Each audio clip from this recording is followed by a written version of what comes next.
প্রিয় মা বোন, এবার আপনাদের উদ্দেশ্যে আমি কোরআন এবং হাদিসের আলোকে 11টি বিশেষ নাসিহা পেশ করতে চাই, যেগুলো আপনাদের জীবনকে আলোকিত করবে, দুনিয়াতে আপনাদেরকে মর্যাদার আসনে আসীন করবে, আর আখিরাতে আল্লাহ তাআলার কাছে আপনারা প্রিয় বান্দী হিসেবে উপস্থাপিত হবেন।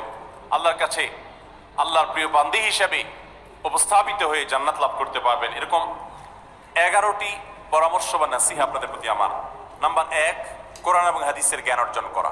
এটা সকল পুরুষ এবং নারী সকলের জন্য ফরজ। কোরআন এবং হাদিসের জ্ঞান অর্জন করা আমাদের জন্য ফরজ। আমরা অনেকেই আছি যারা ইসলামের ফরজ বিধিবিধানগুলো জানি না। আমাদের যেগুলো অবশ্য কর্তব্য সেগুলো আমরা অনেকে জানি না, শুধু নামে মুসলমান।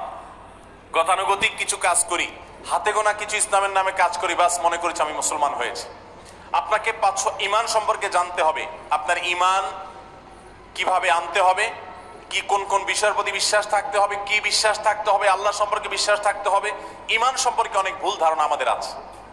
আমরা আল্লাহ সম্পর্কে বিস্তারিত জানি না, আখিরাত সম্পর্কে জানি না, নবী রাসূল সম্পর্কে জানি না। এগুলো সম্পর্কে সঠিক জ্ঞান অর্জন করতে হবে। 5 ওয়াক্ত নামাজ এর বিধিবিধানগুলো, কখন কোনটা পড়তে হয়, ওয়াক্ত কখন থাকে কখন যায়, অনেক মহিলা আছেন জানেন না, অনেক নারীরা আছেন, অনেক পুরুষরা আছেন জানেন না। এগুলো জানতে হবে।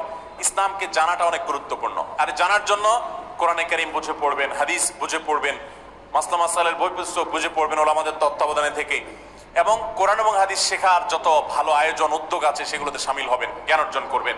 এটা ইসলামের গুরুত্বপূর্ণ একটা ব্যাপার। জ্ঞান অর্জন যদি না করেন তাহলে আপনি ইসলামের কোনো কাজ করতে পারবেন। ইসলামের সবকিছুর আগে হলো জ্ঞান অর্জন করা। সবকিছুর আগে ইসলাম সম্পর্কে ইলম অর্জন করতে হবে, কোরআন হাদিসের নলেজ অর্জন করতে হবে। নাম্বার 2, 5 ওয়াক্ত নামাজ। নবী সাল্লাল্লাহু আলাইহি সাল্লাম জান্নাতে, মেয়েদের জান্নাতে যাওয়ার শর্টকাট যে সিলেবাস দিয়েছেন, শর্টকাট যে ওয়ে বলেছেন, 4টা শর্ত দিয়েছেন। এর মধ্যে থেকে একটা হলো 5 ওয়াক্ত নামাজ ঠিকঠাক মতো যদি আদায় করেন। অনেক মহিলারা আছেন যোহরের নামাজ আসরের সময় গিয়ে আদায় করেন, আসরের কাছাকাছি আদায় করেন, কারণ গৃহস্থলী কাজে ব্যস্ত থাকেন, রান্না বাড়ার কাজে ব্যস্ত থাকেন, গা গোসল নিয়ে ব্যস্ত থাকেন। করছি করে এই রান্না বাড়া করা, সবাইকে খাবার দাবার দেওয়া, ছেলে মেয়েকে খাবার দাবার দেওয়া, ঘর ইত্যাদি মোছা ধোয়া, এগুলো করতে করতে, নিজের গোসল টোসল করতে করতে 3টা 3:30 বেজে যায়। অনেক সময় আসরের ওয়াক্তের কাছাকাছি গিয়ে তারপর যোহরের নামাজ আদায় করেন। খুবই গর্হিত একটা কাজ। আমার মা বোনরা সতর্ক থাকবেন এ ব্যাপারে, যে নামাজ সময় মতো আদায় করতে হবে। শয়তান আপনাদেরকে একটা ভুল কথা বলে ধোঁকা দেয়, সেটা হলো যে আমি রান্না বাড়া করছি যে পোশাকে, এই পোশাকে কিভাবে নামাজ পড়বো, তাহলে আমি গোসল টোসল করে একটা নামাজ পড়বো। আর গোসল তো আর সহজে করা হয় না। রান্না বাড়ার পরে সবাই বাড়ায় খাওয়াই দেওয়া, এরপরে ঘর দুয়ার পরিষ্কার করা, এরপরে সব কাজ শেষে গোসল করা, তারপরে গোসল করে এসে নামাজ পড়া, এসব করতে করতে শয়তান আপনার নামাজটা অনেক পিছায়া দেয়। মনে রাখবেন, আপনি যে পোশাকে কাজ করতেছেন ওই পোশাকে যদি দুর্গন্ধ না থাকে, খারাপ না থাকে, ভালো পোশাক হয়, তো ওই পোশাকে আপনি নামাজ পড়তে পারবেন। দুর্গন্ধ থাকলেও শরীরকে ফ্রেশ করার ব্যবস্থা আছে, আপনি ফ্রেশ করে আপনি নামাজে দাঁড়ায় যাবেন।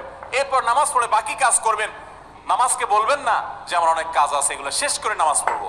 শয়তান আমাদেরকে ধোঁকা দেয়। এই জন্য মা বোনরা 5 ওয়াক্ত নামাজ সময় মতো আদায় করবেন, ঠিকঠাক মতো আদায় করবেন। অনেক মা বোনরা আপনারা নামাজ পড়েন, নামাজ হয় না। বাংলাদেশে বেশিরভাগ মহিলাদের, নারীদের মধ্যে একটা ভুল আছে নামাজ প্রসঙ্গে, সেটা হলো যে নামাজের মধ্যে সতরটা ভালো করে ঢাকেন না। সতর কি? মেয়েদের নামাজের মধ্যে মুখমণ্ডল ছাড়া, 2 হাতের কবজি ছাড়া তাদের মাথা থেকে পা পর্যন্ত পুরো শরীর তারা ঢেকে রাখবে। আজকাল নামাজের ওড়না পাওয়া যায়, এই ওড়নাগুলো পরলে এই মুখমণ্ডল ছাড়া 2 হাত এক সহকারে ঢাকা থাকে, এভাবে ঢেকে রাখতে হবে।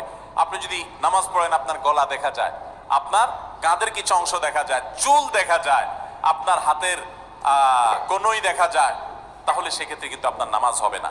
যদি আপনার পুরো নামাজ জুড়ে এরকম খালি থাকে এগুলো, তাহলে নামাজ হবে না। অনেক বোনরা এটা জানেন না, তাহলে নামাজটা ঠিকঠাক মতো পড়তে হবে। জান্নাতে যাওয়ার জন্য এটা পূর্ব শর্ত। নাম্বার 2। নাম্বার 3, রমজান মাসে রোজা রাখা।